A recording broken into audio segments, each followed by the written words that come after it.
తిరుపతిలోని శ్రీ గోవిందరాజస్వామి వారి బ్రహ్మోత్సవాల్లో మూడవ రోజైన సోమవారం ఉదయం గోవిందరాజస్వామి వారు సింహ వాహనంపై అభయహస్తంతో భక్తులను అనుగ్రహించారు. ఉదయం 7 గంటల నుంచి 9 గంటల వరకు జరిగిన ఈ దివ్య వాహన సేవలో మంగళ వాయిద్యాలు, కోలాటాలు, బీదఘోషలు, గోవింద నామస్మరణలతో తిరుపతి మాడవీధులు ఆధ్యాత్మిక కాంతులతో కలకళ్లాడాయి. వాహనం ముందు టీవీగా సాగిన గజరాజులు సేవకు మరింత మహోత్సవ శోభం చేకూర్చాయి. అడుగడుగునా భక్తులు కర్పూర హారతలు సమర్పిస్తూ స్వామివారిని భక్తి శ్రద్ధలతో దర్శించుకున్నారు. మృగరాజైన సింహం గాంభీర్యానికి, ధైర్యానికి, శక్తికి ప్రతీకగా భావించబడుతుంది. యోగ శాస్త్రంలో సింహం వేగశక్తికి, ఆత్మవిశ్వాసానికి సంకేతం. భక్తుల్లో సింహ బలం లాంటి అచంచల భక్తి కలిగినప్పుడు భగవంతుని కృప ప్రసాదమవుతుందని ఆధ్యాత్మిక వాంగ్మయం తెలియజేస్తోంది. అనంత తేజమూర్తి అయిన శ్రీనివాసుడు రాక్షసుల హృదయాల్లో సింహస్వరూపుడిగా ప్రత్యక్షమవుతాడని పురాణాలు కీర్తిస్తున్నాయి. అందుకే వీరోద్ధాతుడైన శ్రీహరి సింహవాహనాన్ని అధిరోహించి భక్తులకు దర్శనమిచ్చారు. ఆ రాజగోపుర ద్వారం దగ్గర అని పెద్దల యొక్క మాట. అదిగో స్వామివారు అద్భుతమైన రీతితో సింహవాహనం మీద సింహ పరాక్రమంతో, గాంభీర్యంతో ప్రకాశించేటువంటి స్వామి గోవిందరాజుగా అద్భుతమైన ఆనందమవుతూ ఉన్నారు. ఈ అధిక జ్యేష్ఠమాసంగా చెప్పబడేటువంటి ఈ శ్రీ పరాభవనామ సంవత్సరం ఉత్తరాయణం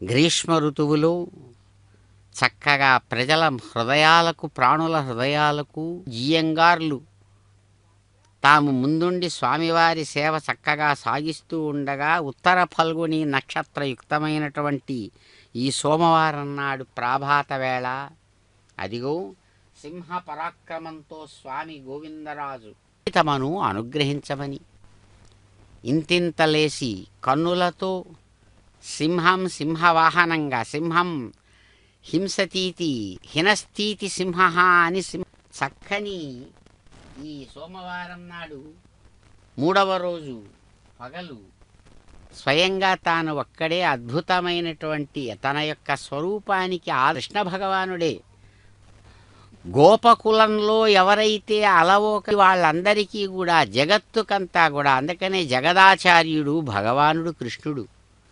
ఆ భగవాన్ పైకెత్తి జాచి అలవోకగా ఇక్కడ కదులుతూ వస్తున్నదో అటువంటి సింహం మీద అదిగో శ్రీయకాంతాయ కళ్యాణ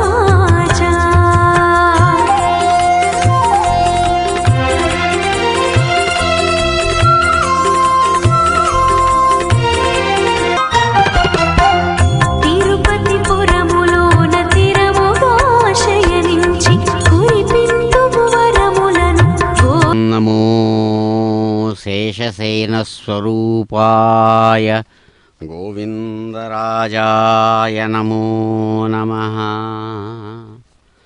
చక్కని అందమైనటువంటి సూర్యకిరణాలు తిరుపతి నగరాణాంచ మృగేంద్రోహం.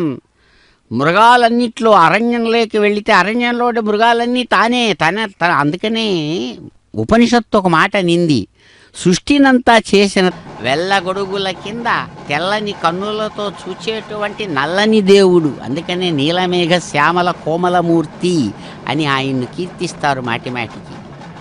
చూడండి, చక్కని రాజగోపుర ద్వారంలో నుంచి ఆ వాహన మండపం నుంచి కదిలి స్వామి అద్భుతమైన రీతి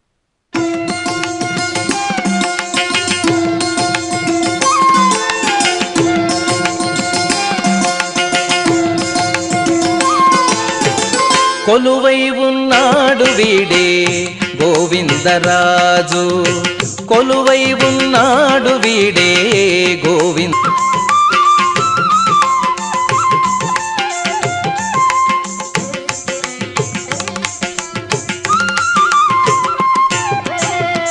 గొప్ప గొప్ప పూదండల గోవిందరాజు, గొప్పేటి వింజామర.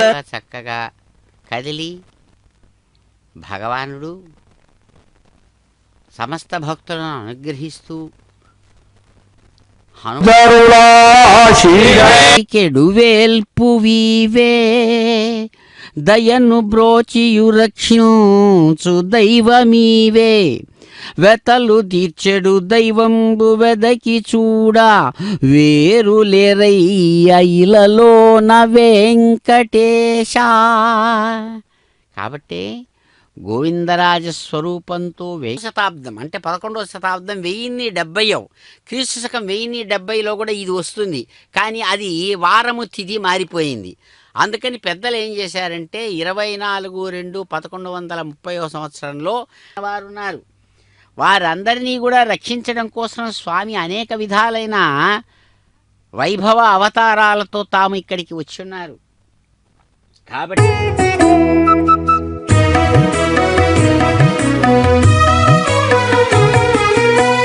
గొల్లెతలిందరూ కొలువు సేయగా అల్లదే సరసమాడుచును.